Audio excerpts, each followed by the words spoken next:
Ah, but it's not what she wants now, is it? No. The question is, what doesn't she want us to talk about? Chalky stars Owen Teale, Kathy Tyson and Holly Granger. This Saturday at midday. BBC Seven's Comedy Club with Alex Riley. Now, several of the best comedy talents of their generation come together to create comedy that is greater than the sum of their parts. I think you know what I mean. It's news. It's on the hour. My hand's pointing to the 12. I am on the hour. On the hour. Such is politics. It's a painful business. On the hour. What you mustn't do in politics is listen to people. It's a painful business. On Radio 4. Such is politics. First of all, I've said consistently that the recovery will be in the second half of the year. I've said that time and time and time again. Tentacles. I'm Christopher Morris. Good news. Today's crust. The headlines. Panic as European average falls below the European average. Defrocked cleric eats car park.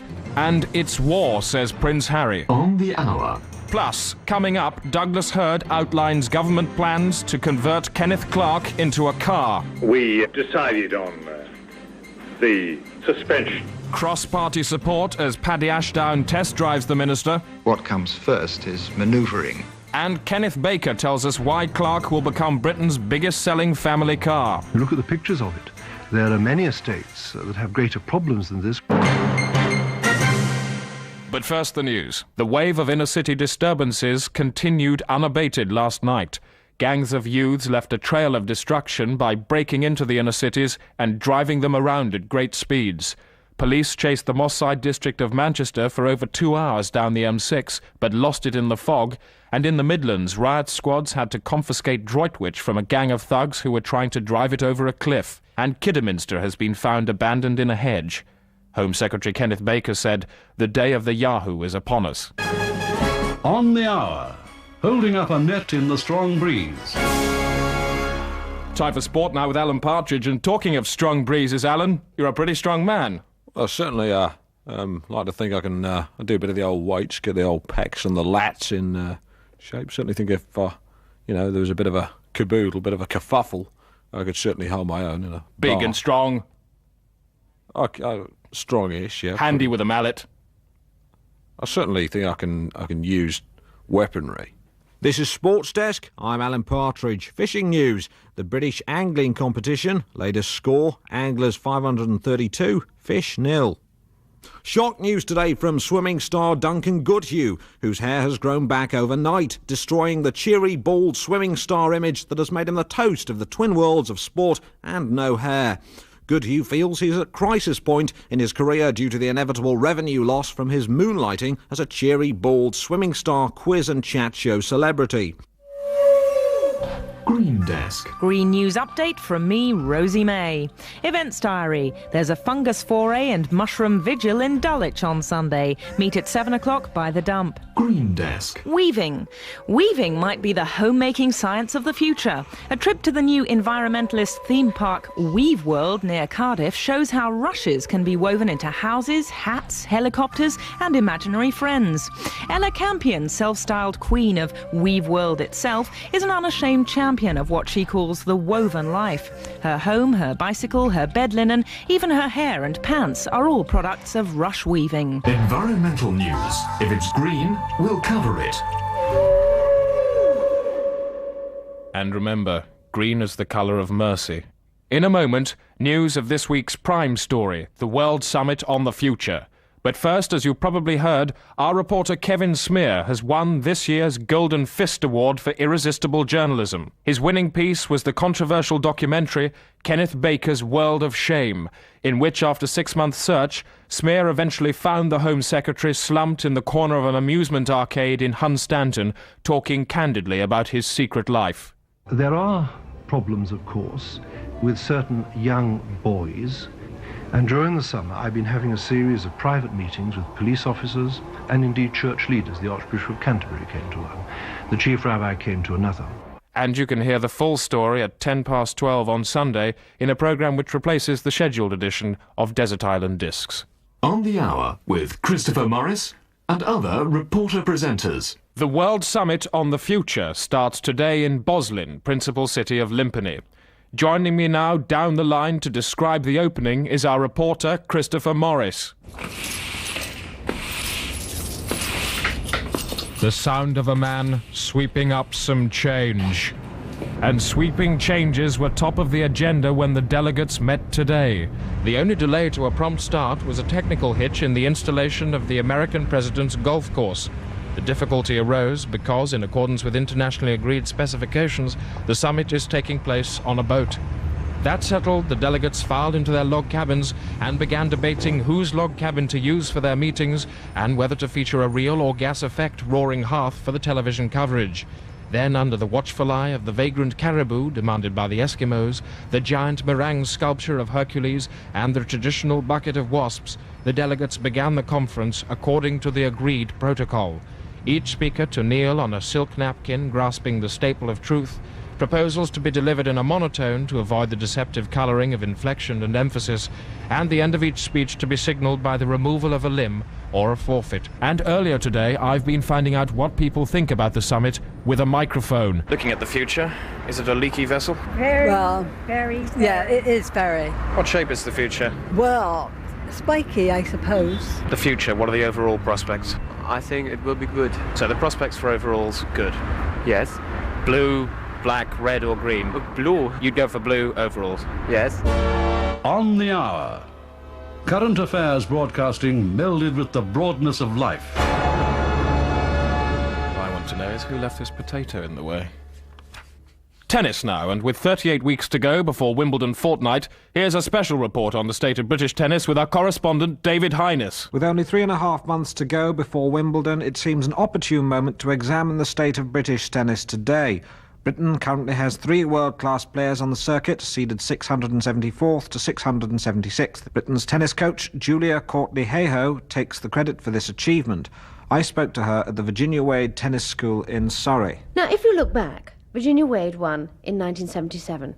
And if you look forward, we can see that all our players look terribly, terribly smart. They have good haircuts, they have nice thighs. British tennis is doing very well, actually. Now, Virginia Wade won in 1977. But 87-year-old Stan Naylor remembers better days. He was Wimbledon champion from 1921 to 29. What was the competition like? Well, who were you up against? Well, it was pretty bloody stiff. There was Jenkins, of course, who I was at Oxford with. He was a fellow blue. And then there were the Cambridge boys, Jones and Jones. They were brothers. And the 4 of you were at the top of your profession? We were the profession. You were that good? Well, we were the profession. I mean, there was no one else. I'm sorry, there were only 4 in the entire competition? Yes, I think you could say that. I see, so there were only 4 seeds, there were only 4... No, 3 seeds. 3 seeds and a 4th, a googly. For an insight into modern-day training methods, I joined a typical session at the school. I'm with Roger King, who's supervising one of the modern-day training sessions. Roger, the methods look a little unorthodox. Can you talk us through them? All the players in the team there, they all have their ironing boards, an ironing board each. And what they're just looking at the moment is the technique of getting the creases into their kit. You can see there's a lovely forearm that Buster has over there with his iron, and that he's been working on quite a lot. And there we see some players just practicing the taking the lemon barley water, sitting down, drinking it, and placing the cup back in the bin. We are sure that our players will do us proud on the pitch. The court, surely. Tennis court. Court. Margaret Court. I mean, they play on the tennis court, not a pitch. Surely that's cricket. No. Really? The irony is that 14 years after Virginia Wade's great victory, the shockwaves are being felt all over the world, and no more so than here in Paraguay City. To the Paraguayans, Virginia Wade is a monument. Even today, they name children of both sexes after her. I spoke to 9-year-old Virginia Wade Iglesias. We have no racket or ball, nor my brothers, senor, but God has given branches to the trees, and the branches give their sticks to us, and they are our rackets.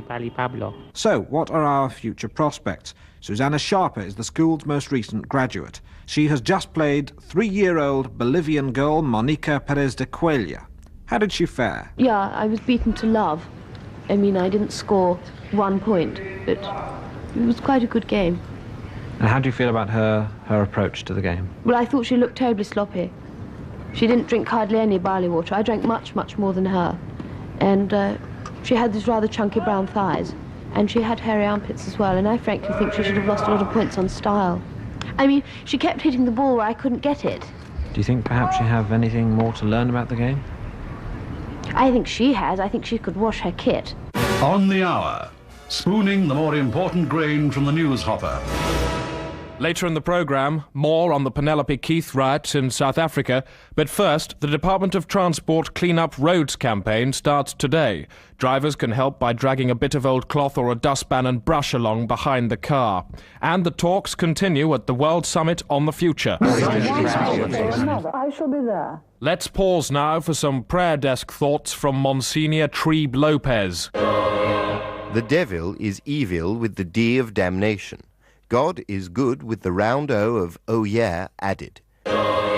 Leap ye lizards, dance, O ye dogs, dwarves, tumble. As an insect is known by its doings, so are the adulterous beknownst to the Lord.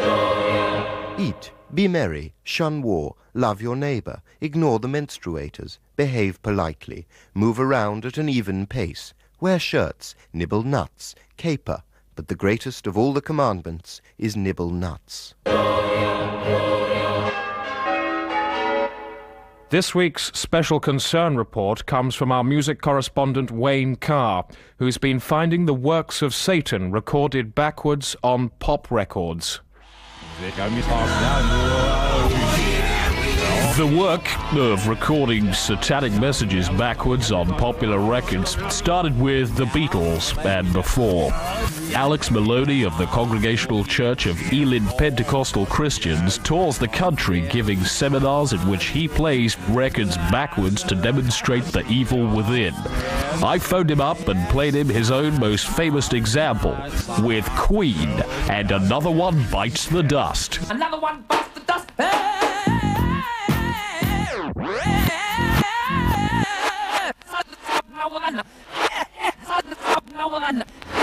Alex, let me ask you, first of all, how does it feel when you hear that? There's, how can I explain it? A quickening in my spirit. What I'm actually hearing is it's fun to smoke marijuana.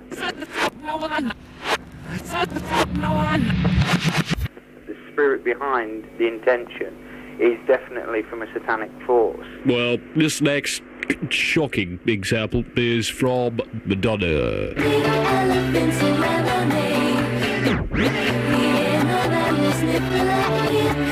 It's all too clear that's referring to drugs with the words, have another sniff, you'll like it. Yeah, got it that time. I'd actually blocked my own mind there because the one I was expecting was Satan, I Love Him. I think we all know that one. Yeah. Pin your lugs back and check out this debasing example from the God musical Jesus Christ Superstar. Should I speak of love? Lord, keep Sarish, when I snap your Sarish, when I drink your Sarish. Elaine Page singing, "Oh, more cheap savage, rush now, you savage, and I admit your powders."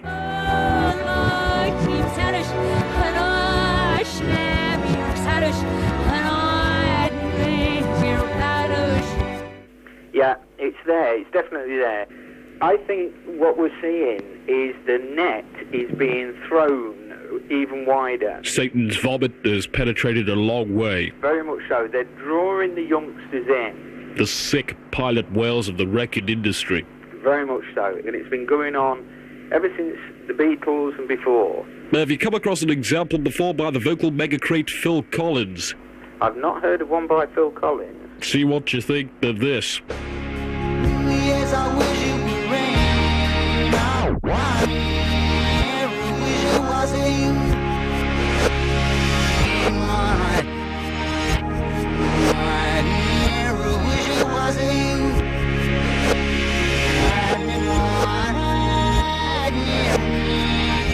I got heroin in. I certainly got my heroin in. Bang on the bonds, my heroin was in, and in my corgi's knee, which can only imply some kind of grim, bestial drug fixation with a dog that he's probably shagging.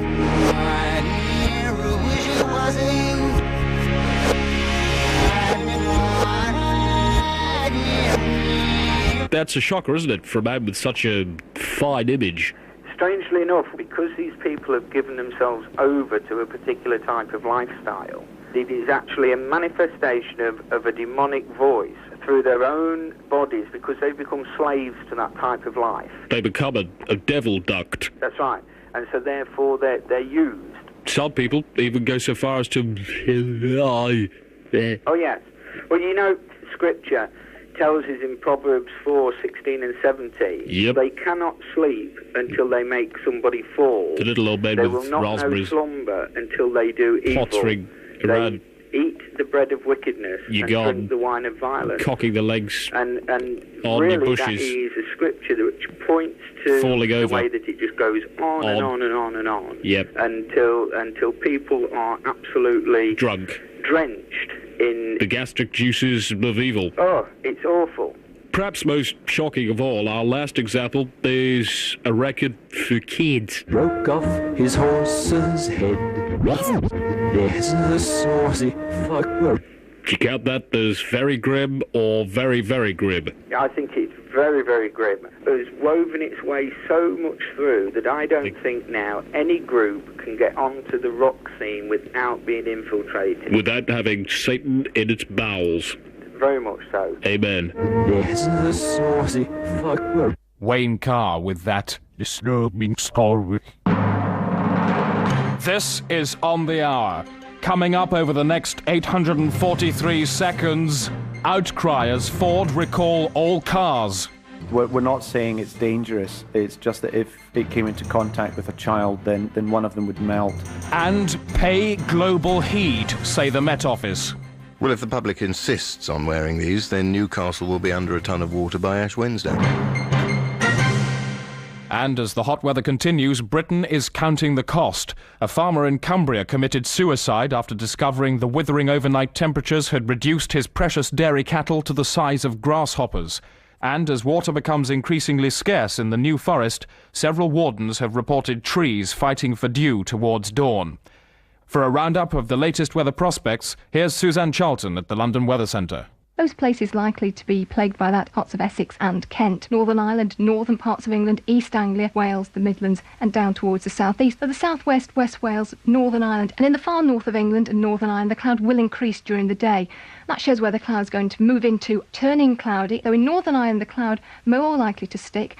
Some low cloud there, but in complete contrast, cloudy with a little patchy drizzle. That's it. Good. Still to come, studio analysis on the summit from Paddy Ashdown. Can I just make one final point to you, Nick, and that's this? No.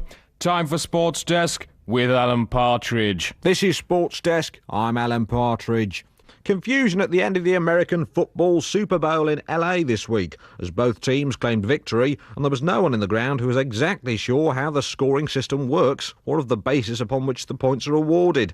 Coach Eni Ramal of the LA Dogs said surely it's how much you throw the ball around that counts, while Zine Norcioni of the New York Dogs countered no, it's how fast you go up and down. That's what means you win.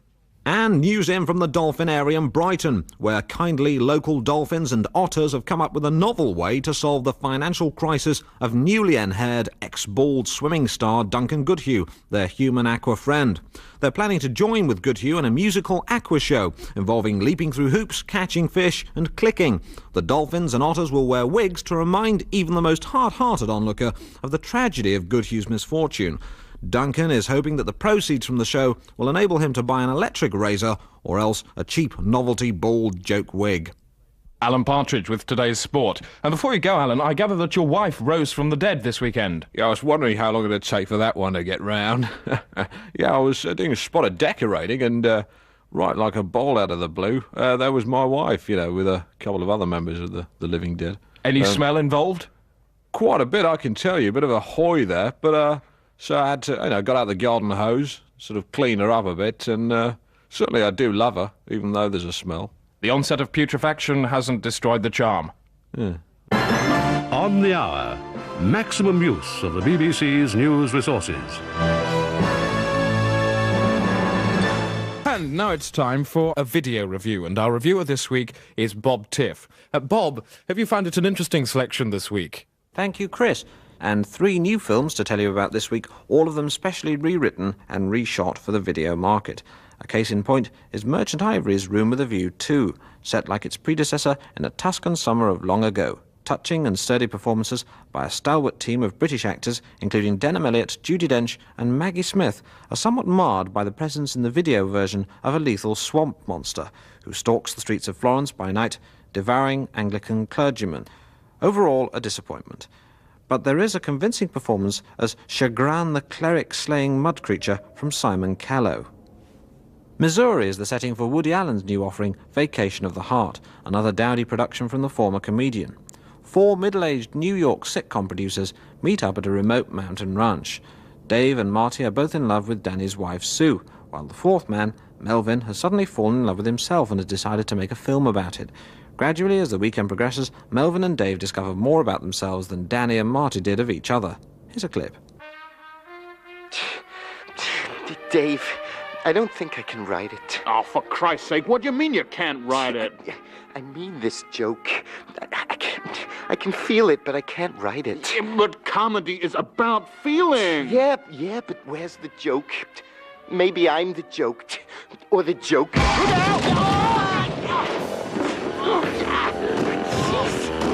He's axed my arm off. Woody Allen and Michael Murphy there, with a brief appearance as the mutilated axe-wielding corpse of a long-dead Nazi by Mia Farrow, of course. Vacation of the Heart.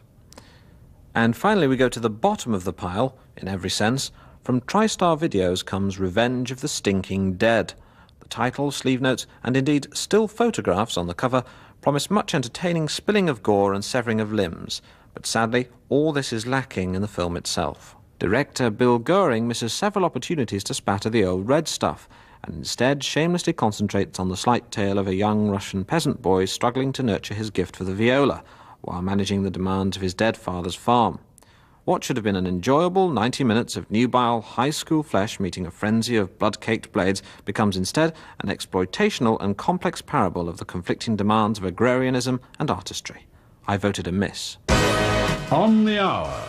Choice morsels from a broad kitchen.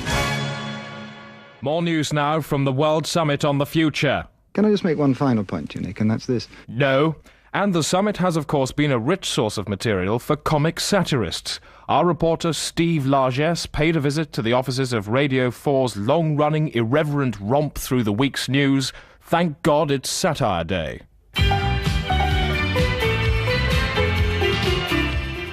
It's 11 o'clock on Wednesday morning, and I'm holding in my hand a blank piece of paper. But by Saturday evening, not only must this page be full of thought-provoking topical jokes, but those jokes must be broadcast on the radio to be heard by us. So, just how is this unbelievable and amazing transformation brought about? Well, I'm here at the Satire Day Writers' Meeting to find out. Well, here goes. Hello! Hello, hello, hello, hello! Hello! Nice to see you. So here we are. Steve, sit down. Meet the others. Deborah Lindsay is the producer. Right. This summit conference, guys. Any ideas? Martin? Yeah, Deb. Well, I was thinking it through last night. It just seemed to me like quite a clever angle if we sort of took it back to Robin Hood and like we portrayed Gorbachev as Robin Hood and connect that with, like, John Major could be the Sheriff of Nottingham. Yes, I'll hold on to that, Martin. Richard? Yeah, I had an idea, actually. What about if we did a parallel with like the Robin Hood story, only taking Robin Hood to be John Major and Gorbachev to be Sheriff of Nottingham? I think that might be a nice little make a few points that way. Yeah. Yes, I like it. I like it. And then Mrs. Thatcher could be like Maid Marian, maybe. That's fantastic. I'm going to go with it. No, because Friar Tuck could be Willy Whitelaw or something, maybe. No, that wouldn't work. Norman Willis? Maybe. Yeah, but it is. I'll go away and work on it, and then maybe I'll show it to you. I know. I think the two of you should get your heads together, go down to the coffee bar, talk through, bash it through, but come I'll take it away. I'm on a 5-minute commission. If I share it with him, then I've only got 2.5 minutes. I think we can thrash this through when actually the sketch is written, guys. Shall we? Yeah, so I'll write it, then we'll thrash it through, yeah? Yeah, but I'll do the actual writing and Richard can, like, advise, maybe. Commissioned writer Martin Longthorpe has been writing for Satire Day for 23 years. The thing I always like to throw into the pot is the Robin Hood idea. Because I think, you know, Robin Hood, it's endless. Robin Hood will always be there. And so I chuck it in every week. Well, here we are, 24 hours later. The script has been written, and Richard's Robin Hood sketch is chosen to be performed for the show. Ha-ha! I am Robin John Major Hood. Yes, you are so short-sighted. You probably wear some kind of hood.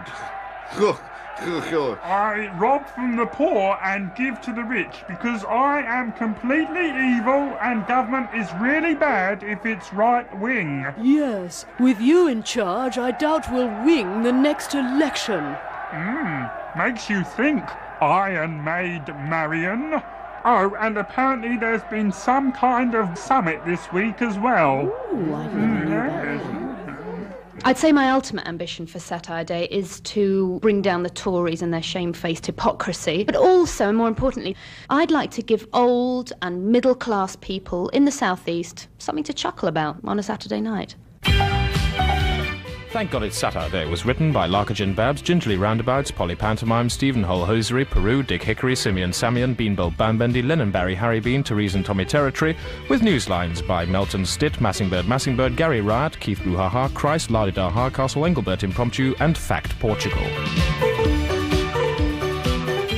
It's 10 to 3 to 4 to 5, and the conclusions of the summit have just been announced. And the first surprise was the announcement itself, which was made in a new world language called Interglotty. The decisions were as follows. Human Trib. Good evening. Kleb Trebihong, Shabaka Shalil. The Lub Shahunda portion. Future would be better if everything was moved over to the left a bit. Builders didn't have arses. Hoblitrat. There were a few more red things. Sakfuhaka. And people breathed out less often than they breathed in. Ciao. And at home, public reaction to the new rulings has been swift. What do you think of the proposals for breathing out a little less often? I would think you're barking up a sticky wicket there. And say for every 20 times you breathe in, how many times should you breathe out? About 10. What do you think of the very latest proposals to make a few more red things? Well, I don't think very much, really. I don't like too highly coloured things. So what do you think of the let's make a few more red things society? I expect it attracts the younger people, but it doesn't appeal to me so much. Well, there's enough red things about in there. Are there? There's enough red things about, like fire engines, post boxes. What could be the danger in having too many red things? Well, if you have too many red things, your eyes start going. How many more red things should we be allowed? Oh, about 3 or 4. A successful end to the World Summit on the future. Can I just make one final point? No. Closing music. And it's time for a look at tomorrow's headlines. The Times, farmer loses piece of straw in unexpected gust disaster. They're devoting 12 pages to that story. The Telegraph, Penelope Keith riots end in shaving contest. The Independent, Tory backbench in sword fight with devil. There's a diagram there of hell. And The Sun, Princess Di's hair dishevelled by 7-inch tornado. That's it, and wherever you're going, hello. And there'll be another lively mixture of news, sport and green issues in On the Hour next week. On the Hour featured Christopher Morris, Steve Coogan, David Schneider, Patrick Marber, Doon McKeon and Rebecca Front. It was written by Christopher Morris, Richard Herring, Stephen Wells, Andrew Glover, Armando Iannucci, David Quantick and Stuart Lee, and produced by, yes, Armando Iannucci. She was the 20th century novelist with an endless interest in the past. A figure stands by the river in the moonlight, the cold light glinting on his buckled shoes and the cutlass in his hand. A mistress of suspense and love. You will not get away with this. Oh, but I will. I always do. A creator of magical and mysterious places. I came to a long corridor I hadn't seen before. I opened a door and found a room in total darkness. BBC 7 celebrates the work of Daphne du Maurier. Perhaps you do not know who I am. Oh, but I do. The Daphne du Maurier season on BBC 7. And the season begins with a full dramatisation of Du Maurier's most famous novel, Rebecca, which of course was turned into a rather dull film starring Laurence